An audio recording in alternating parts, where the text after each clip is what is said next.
Inside Britain's Albanian Mafia.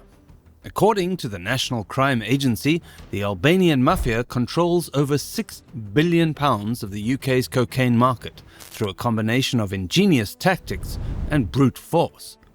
How the Albanians came to conquer the drug market is a lesson in criminal savvy. Join us here on the Wanted Fugitive channel as we explore how they did just that. But to do so, we'll need to go rewind a little, back to the Kosovo War in the 90s, which displaced over 1 million people. Many of them settled in the United Kingdom and created an Albanian-speaking satellite community in England.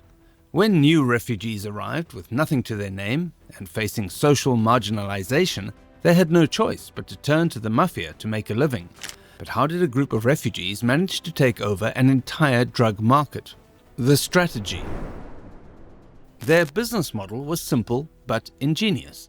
Where all their rivals were getting cocaine from Dutch wholesalers, they decided to do something completely different. There were Albanians who had settled in Colombia, Ecuador, Peru and Panama who would buy cocaine right where it was produced. It's pretty much like an extended family business. While their rivals thought they were cutting a good deal by getting the drug at over 20,000 euros per kilogram, the Albanians were buying it for less than 5,000.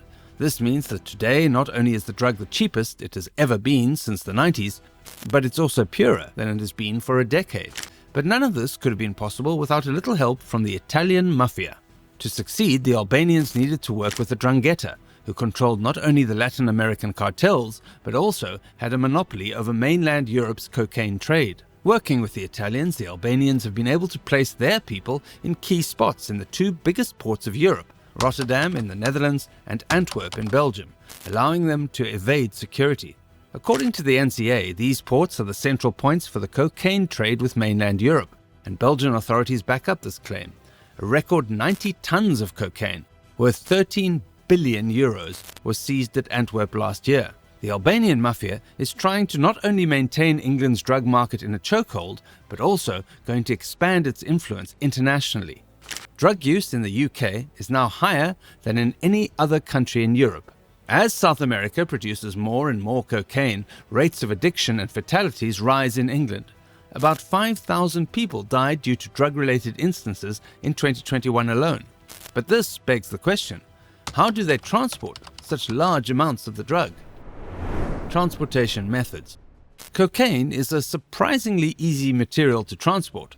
But that doesn't mean the Albanians are any less creative with their methods. Investigation of the mafia group Compagnia Bello, one of the most active cartels in Europe and cartels in Ecuador, revealed that they have 3 main methods of transporting the drugs. The most popular method is to set up a front company and hide the cocaine in everything from bananas, but can also be materials such as wood or metals. A second method is to use refrigerated containers with the cocaine hidden inside a loading surface that has been welded shut. After the company removes the goods, which are usually fruits or fish, the mafia members can easily remove the cocaine. These methods mean that at both the sending and receiving end, there has to be an inside man in the companies involved. It makes you think about where the stuff in your fridge has been. The third method is something called the rip-off, which is used by local gangsters as well. Then, either at sea or at a port stop, the drugs are collected. However, in the latter scenario, criminal organizations require reliable insiders or partners who can get around controls in both the entering and exiting ports. The organizations involved in the shipment do not need to be complicit in this strategy, but it comes with increased dangers because it is more likely to be stopped by scanners or other control systems. Instead of setting up a front, the traffickers use legitimate export containers using cloned custom seals to hide any evidence of tampering. They place the drugs inside bags behind the container doors and then collect them at a stop at a port or at sea. But this means they need to have people working with them at both the outgoing and incoming ports. But even with the massive amount of drugs transported and the money that they're making, the Albanians are proving to be as slippery as snakes. But then, why can't the authorities bust them? It's because the Albanians are experts at keeping their assets hidden from the authorities. According to British investigators, they usually transfer their money using apps like MoneyGram or Western Union, which don't require a lot of information about the user. By bribing the workers behind these transfer services, they convert hundreds of thousands of pounds into small quantities of euros that cross the border. A lot of this money goes back to Albania. The rest goes to the cartels in South America with a cleverly designed system. The money is sent in the form of cash to England and the Netherlands to a contact person working for the Asian organizations, who in turn delivers it to the traffickers in South America through members of their own organizations and keeps a cut of the payment. With so many people involved as middlemen, there's no electronic or even physical evidence of any money being exchanged. It's a foolproof system. The authorities have no way to trace the exchanges. The money travels around the world within various hands in a system that is based entirely on trust.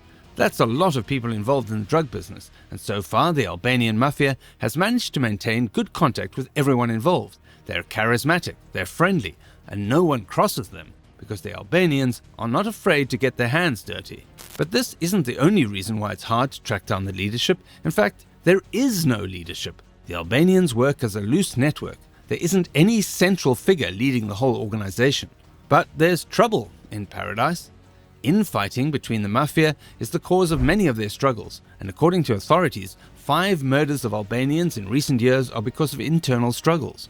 One example of these kinds of rivalries is Dritan Rejepi, who is one of the most prominent criminal masterminds that has been trafficking cocaine into the UK, despite ordering most of it from behind bars. When a rival in Britain named Drek Prenga stole one of his shipments, Rejepi ordered the kidnapping and murder of his brother in 2020. Despite being considered a flight risk, he was released in November last year and told to report to the authorities every 15 days. Unsurprisingly, this hasn't happened, and his lawyer was found dead a couple of months later. But this isn't the only internal conflict going on. The Hellbanians. The older generation of Albanians had set up the perfect crime. With their ingenious strategies and low profile, they were running circles around the authorities, and then the Hellbanians came. Waving money around and making flashy videos surrounded by sports cars, Rolexes, expensive bottles of sparkling wine and wads of banknotes. But the bling and the violence have rubbed the older generations the wrong way, and they want to stay low-key and keep making their profits. This flashy lifestyle combined with the knife culture and recklessness means that more and more members of the Albanian Mafia are getting caught. But these are only the lowest thugs. And as long as the higher rungs of the ladder keep delivering their cocaine, recruiting more members is the easiest thing in the world, especially using their car washes. According to the NCA, Albanian criminal organizations own hundreds of abandoned car washes across London and Britain. Not only is this the perfect front for laundering money, but it's also where the mafia preys on youngsters for recruitment. Most of the people working for these car washes are paid less than minimum wage, so when they're offered a couple of £100 for a load of cocaine, a lot of them take the opportunity. But there is an even more nefarious method used. The gangsters offer loans to the teenagers, but when they're not able to pay them back, they're forced by the mafia to sell drugs to pay off their debts, in what is just a modern version of slavery. Hopefully the authorities are able to bring them down before this method becomes too widespread. That's all for this video. Which would you like us to cover next? Be sure to give this video a thumbs up and subscribe to our channel for more videos like this. Thanks for watching and stay safe.